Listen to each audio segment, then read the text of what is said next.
Hey everyone, and welcome back to The Explainer. Today, we're tackling a genuinely massive question. How does AI actually think?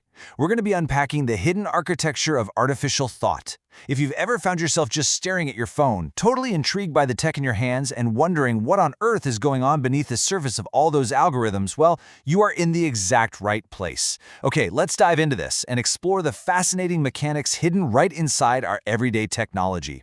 Is there magic inside your smartphone? I mean, it certainly feels like it sometimes, doesn't it? You type half a sentence and your phone practically finishes your thought before you even tap the next key.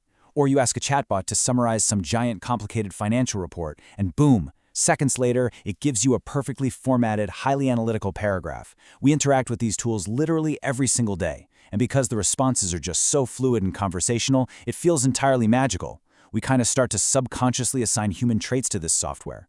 But here's the secret. It's not magic at all. It's just brilliant engineering. And today we're going to learn exactly how it works. Section 1.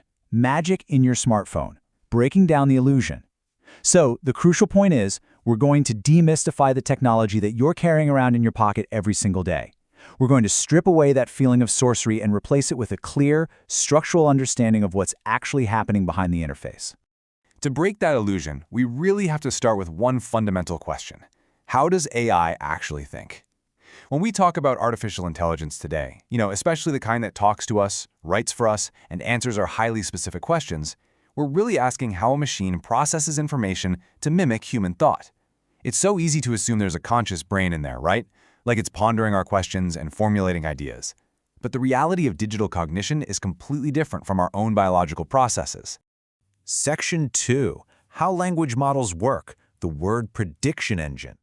We're about to peel back the first layer of the onion here to see the fundamental mechanism driving today's most popular AI tools. At its core, a large language model, or an LLM as you'll often hear it called, is simply a system designed to process language and predict the next word. That's literally it. I know it sounds wildly complex when you hear it debated by tech CEOs and researchers, but fundamentally, it's just a highly advanced game of fill in the blank. The AI isn't sitting there contemplating the meaning of the universe, it's just mathematically calculating what specific word should logically come next in a sequence. If you write, "the sky is," the model calculates that the word blue has a remarkably high statistical probability of following those three words. It builds entire essays, lines of code, and creative stories using this exact same iterative word-by-word calculation. And this brilliantly illustrates the difference. Consider how a human child learns language. A kid learns through meaning, emotion, and experiencing the physical world in 3 dimensions. When a child learns the word apple, they know how the skin resists when they bite into it. They know that tart flavor. They remember the sound of the crunch, and they know it's a snack that satisfies hunger. The word is deeply attached to this massive web of physical and emotional context. But conversely, look at how an AI operates. It predicts words based strictly on patterns and massive amounts of data. The AI doesn't know what an apple tastes like. It doesn't experience hunger. It just knows, based on reading millions of documents, that the word apple frequently follows the words I ate or read. It's relying entirely on statistical proximity, not lived experience. So how exactly does it pull that off? Well, first, it scans vast amounts of text, essentially reading massive chunks of the entire internet. We're talking about terabytes of human conversation, digitized books, Wikipedia articles, scientific papers, code repositories, the whole shebang. Second, it recognizes patterns within all that text. It maps out how words relate to each other, creating this massive, multi-dimensional web of language. It learns context, like understanding that the word bark means something very different when it's next to the word dog compared to when it's next to the word tree. Third, when you give it a prompt, it calculates the highest probability for what word should come next based on those deeply ingrained patterns. And finally, it just chooses the next most likely word. It does this over and over at lightning speed, adjusting its context with every single new word it generates to build the sentences you read on your screen. It's basically this intricate symphony of math and statistics acting as a fluid language engine. Section 3. Neural networks, layered decisions, the architecture of choice. Now that we know what it's doing, predicting words, we need to look at the engine under the hood that gives it the power to make those predictions accurately. If you've ever felt totally intimidated by the term neural network, you can let that go right now. A neural network is simply a layered system of decision-making. That's it. You don't need to understand complex algorithmic calculus to grasp this concept. Just think of it like a giant, incredibly fast assembly line of tiny choices, or maybe a massive Plinko board where a ball drops through hundreds of pegs. The information enters, and it has to pass through multiple filters, or layers, where the system makes a microscopic, mathematical decision at every single step, weighing different options and routing the data accordingly. Let's move to and see how this builds, breaking down how that decision-making cascades. Step 1, the network takes in the initial information. Say, the prompt you just typed into your phone asking for a quick dinner recipe. Step 2, it passes that information through multiple decision layers.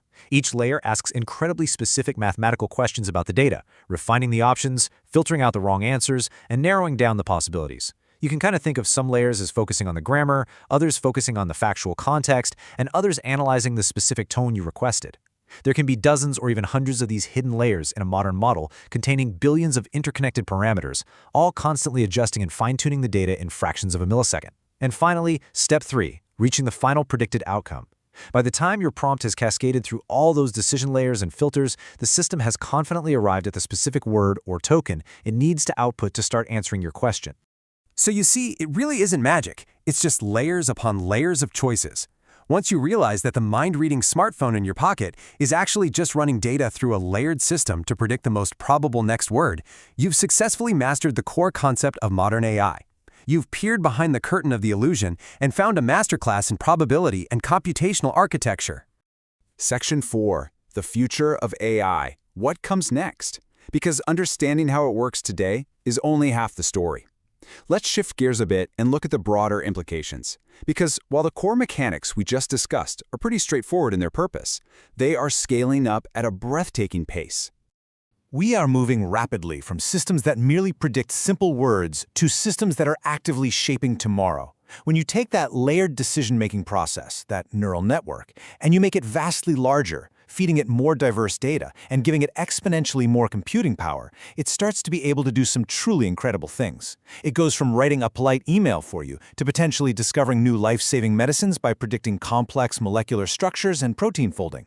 It goes from drafting a generic high school essay to optimizing global shipping supply chains in real time, drastically reducing waste. We're even seeing these architectures being applied to climate modeling and developing personalized education paths for students around the world.